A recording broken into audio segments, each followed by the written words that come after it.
कोई भी सत्ता में अमरत्व लेकर के नहीं आता सम्राट चौधरी जी, स्पष्ट सुन लीजिए। ना आप सत्ता में अमरत्व लेकर के आए हैं और ना आगे भी कुर्सी पर बैठेंगे वो अमरत्व लेकर के बैठेंगे। बिहार पुलिस ही जज हैं, बिहार पुलिस ही वकील हैं, ये तंत्र ही बंद कर देवे। सम्राट चौधरी जी नहीं, हम सम्राट चौधरी जी से निवेदन करते हैं आपके न्यूज चैनल के माध्यम से कि पटना हाई कोर्ट बंद कर दीजिए, लोअर कोर्ट बंद कर दीजिए, सिविल कोर्ट बंद कर दीजिए और आप ही तय करिए कि अपराधी कौन है। आप ही तय करिए कि किसको हमको हत्या करना है। भूमिहार हैं, अगर आप ब्राह्मण हैं, अगर आप जादव हैं तो आपका इनकाउंटर होगा। यहां पर अपराधियों का इनकाउंटर नहीं हो रहा है बिहार सरकार में। इसी मंगल राज में फेक इनकाउंटर नहीं, बिहार पुलिस के द्वारा हत्या कर दिया गया है। यही आपका सुशासन की राज है। यही आप न्याय की बात करते हैं कि एक निरपराध, कोई अपराध नहीं था। आप बिहार पुलिस ही कहते हैं कि उनका मानसिक संतुलन खराब था। आखिर मानसिक संतुलन खराब था तो आपने उनको पकड़ करके उनको इलाज के लिए क्यों नहीं बैठाया? बीते दिनों भोजपुर की पुलिस भरत तिवारी का इनकाउंटर करती है और इस इनकाउंटर के बाद केंद्रीय मंत्री जीतन राम मांझी पुलिस की पीठ थपथपाते नजर आते हैं। साफ लफ्जों में कहते हैं कि बिहार पुलिस को अगर धमकाएगा तो सजा भुगतनी पड़ेगी। दरअसल आपको भी पता है कि भरत तिवारी का ट्रैक रिकॉर्ड, वो कोई कुख्यात अपराधी नहीं थे, समाज सेवा उनकी पहचान थी और सिस्टम के सताए हुए थे। तो बिहार पुलिस का अपना थ्योरी है और वहीं परिवार वाले के कुछ अलग दावे हैं। जिस प्रकार से भरत तिवारी का जो वीडियो वायरल हुआ था जिसमें वो पुलिस पर हथियार तानते नजर आ रहे थे, लेकिन आखिरकार भोजपुर की पुलिस उन्हें मना लेती है, भरत तिवारी आत्मसमर्पण कर देते हैं। लेकिन सवालों के घेरे में भोजपुर पुलिस इसी वजह से कि जब भरत तिवारी ने आत्मसमर्पण कर दिया तो आखिर उसका इनकाउंटर क्यों किया गया। अब ऐसे में लगातार गांव के लोगों में गुस्सा है और भरत तिवारी के परिवार के लोग लगातार इसे फेक इनकाउंटर बता रहे हैं और इस पूरे प्रकरण में कई पुलिसकर्मियों को निलंबित भी किया गया। इन तमाम मुद्दों पर बात करने के लिए हमारे साथ भूमिहार ब्राह्मण एकता मंच के नेता पुष्कर नारायण सिंह जी हैं। पुष्कर जी, भरत तिवारी इनकाउंटर को लेके सवालों के घेरे में पुलिस है और अगर भरत तिवारी ने पुलिस के आगे हथियार ताना, फिर सरेंडर कर दिया, आत्मसमर्पण कर दिया, तो आखिर उसका इनकाउंटर क्यों किया गया? आखिर किस बेचैनी में थी जो भोजपुर की पुलिस है? अब देखिए, इस पूरे प्रकरण पर मां ने कुछ और दावा किया है कि उसके बेटे ने आत्मसमर्पण कर दिया था, तब उसका इनकाउंटर कर दिया गया।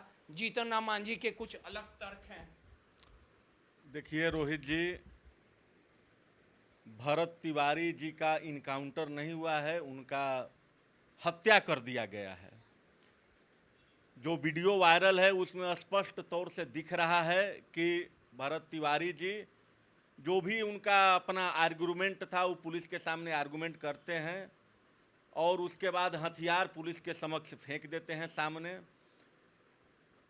तब जब वो पुलिस के गिरफ्त में आ चुके थे उसके बाद उनको 5 गोलियां मारी गईं और उनके माताजी जो हैं वो स्पष्ट रूप से, जो भोजपुर पुलिस है उन पर आरोप लगाती है कि 4 गोली पैर में मारा गया जो सबके सामने है और 1 गोली गाड़ी में अंदर मारा गया जो पेट में मारा गया, जिसके कारण भरत तिवारी जी का हत्या मतलब मर चुके हैं।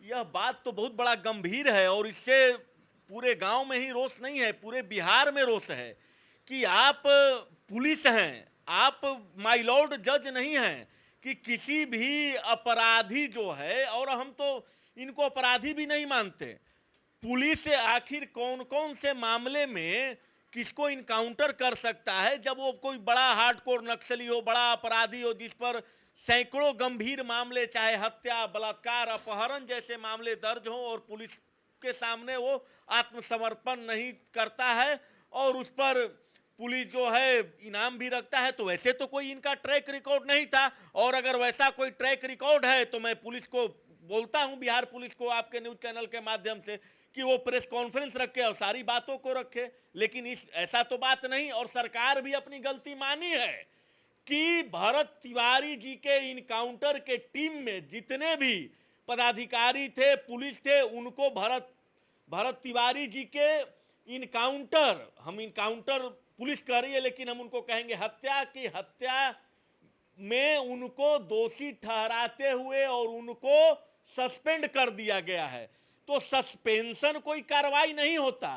अगर इनकाउंटर गलत है भरत तिवारी जी का, तो इन सारे दोषी पुलिस कर्मियों पर आपराधिक मामला, हत्या का मामला दर्ज होना चाहिए और तत्काल इन लोगों की गिरफ्तारी सुनिश्चित होनी चाहिए। तब जाकर के लोगों को लगेगा कि नहीं, सही मामले में कार्रवाई हो रही है। अन्यथा यह कार्रवाई सिर्फ जो जनता है, उनके जो रोष है, उनके अंदर जो आक्रोश है, उनको शांत करने के लिए यह सिर्फ कार्रवाई की गई है। और मैं भरत तिवारी जी की तुलना जो है ना, हम उनको चंद्रशेखर आजाद जी जैसे लोगों से हम उनको करते हैं। वो शहीद हुए हैं, क्योंकि जितने भी हमारा इतिहास गवाह है, चाहे आज गुलाम भारत हो चाहे आजाद भारत हो, जितने भी क्रांतिकारी लोग जो सत्ता से तबाह हो चुके हैं, उन लोगों ने हथियार उठाया और पुलिस की गोली से उनको शहीद होना पड़ा है।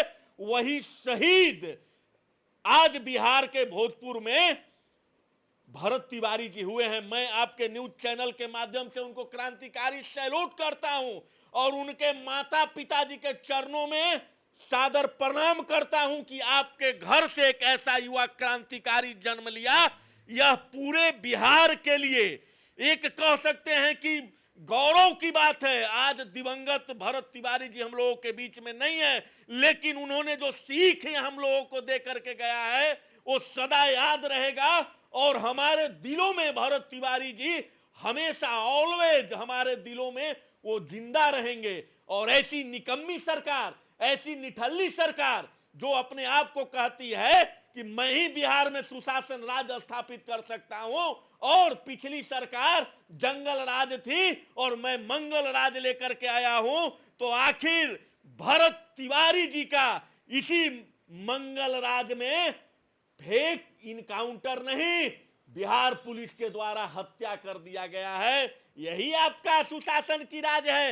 यही आप न्याय की बात करते हैं कि एक निरपराध, कोई अपराध नहीं था। आप बिहार पुलिस ही कहते हैं कि उनका मानसिक संतुलन खराब था। आखिर मानसिक संतुलन खराब था तो आपने उनको पकड़ करके उनको इलाज के लिए क्यों नहीं बैठाया? बड़े बड़े अपराधी जो जिन पर इनाम घोषित है, वैसे लोगों की हत्या नहीं है, इनकाउंटर नहीं कर रहे हैं बिहार पुलिस, लेकिन एक निरपराध ब्रह्म हत्या का दोष लगेगा। ब्रह्म हत्या का दोष लगेगा। ये जितने भी प्रशासन में बैठे हुए हैं ना, या सरकार में बैठे हुए हैं, जिनके इशारा पर एक निसहाय ब्राह्मण का हत्या कर दिया गया बिहार पुलिस के द्वारा, वो सारे लोग की दुर्गति तय है। कोई भी सत्ता में अमरत्व लेकर के नहीं आता। सम्राट चौधरी जी स्पष्ट सुन लीजिए, ना आप सत्ता में अमरत्व लेकर के आए हैं और ना आगे भी कुर्सी पर बैठेंगे वो अमरत्व लेकर के बैठेंगे। लेकिन जो अपराध आपके इशारे पर आपके पुलिस के द्वारा एक निरपराध ब्राह्मण नौजवान क्रांतिकारी हिंदू भी कट्टर हिंदू समर्थक थे। और सबसे बड़ी बात है कि उनका जब मानसिक संतुलन से पहले उनका मैंने एक वीडियो देखा, वो स्पष्ट रूप से भरत तिवारी जी कह रहे थे कि मैं अगर मर जाऊं तो मेरा शरीर भी दान कर दीजिएगा, शरीर का कुछ हिस्सा आर्मी को दे दीजिएगा। और शर्म करो बिहार पुलिस कि उन्होंने यह भी बोला था भरत तिवारी जी ने कि शरीर का कुछ हिस्सा बिहार पुलिस को भी दान कर दीजिएगा, जिनको जो काम में आवे। और अंतिम जो शरीर का हमारा जो पार्ट बनेगा, समाज के दबे कुचले ऐसे लोग जो अंधे हैं, जिनका किडनी खराब है, वैसे लोगों का मेरा बचा हुआ शरीर दे करके चल जाइएगा। और लगातार अगर उनका मानसिक स्थिति खराब था तो एसपी के साथ, डीएम के साथ, ये और थाना प्रभारी के साथ लगातार उनका फोटो सोशल मीडिया पर जाकर के देख लीजिए। जब जवनिया गांव डूब रहा था, उस समय निसहाय जाति से ऊपर उठ करके गरीब मजदूरों के लिए लगातार लगे हुए थे। शासन प्रशासन के पास गुहार लगाते अब आवेदन देते चल रहे थे कि किसी प्रकार जमनिया गांव बच जाए, लेकिन ये सारे तंत्र से तंग आकर के इनका मानसिक संतुलन खराब हो गया। सारे तंत्र से ये जो इनका मानसिक संतुलन भी खराब हुआ है ना, उसके पीछे बिहार सरकार का सड़ा गला सिस्टम ही दोषी है, तो बोल रही है मेरा दूसरा बेटा दोषी नहीं है। अब हम बिहार पुलिस की ही बात मानते हैं, हम उनकी मां को बात को नहीं मानते हैं, क्योंकि यहां पर तो बिहार पुलिस ही पुलिस है, बिहार पुलिस ही जज है, बिहार पुलिस ही वकील है। ये तंत्र ही बंद कर देवे सम्राट चौधरी जी नहीं। हम सम्राट चौधरी जी से निवेदन करते हैं आपके न्यूज चैनल के माध्यम से कि पटना हाई कोर्ट बंद कर दीजिए, लोअर कोर्ट बंद कर दीजिए, सिविल कोर्ट बंद कर दीजिए, और आप ही तय करिए कि अपराधी कौन है, आप ही तय करिए कि किसको हमको हत्या करना है, आप ही तय करिए कि किसको बिहार में रहना है, और आप ही तय करिए कि किसको बिहार छोड़ करके जाना है। अगर आप भूमिहार हैं, अगर आप ब्राह्मण हैं, अगर आप जादव हैं, तो आपका इनकाउंटर होगा। यहां पर अपराधियों का इनकाउंटर नहीं हो रहा है, बिहार सरकार में जाति का इनकाउंटर हो रहा है। स्पष्ट शब्दों में मैं बताना चाहता हूं।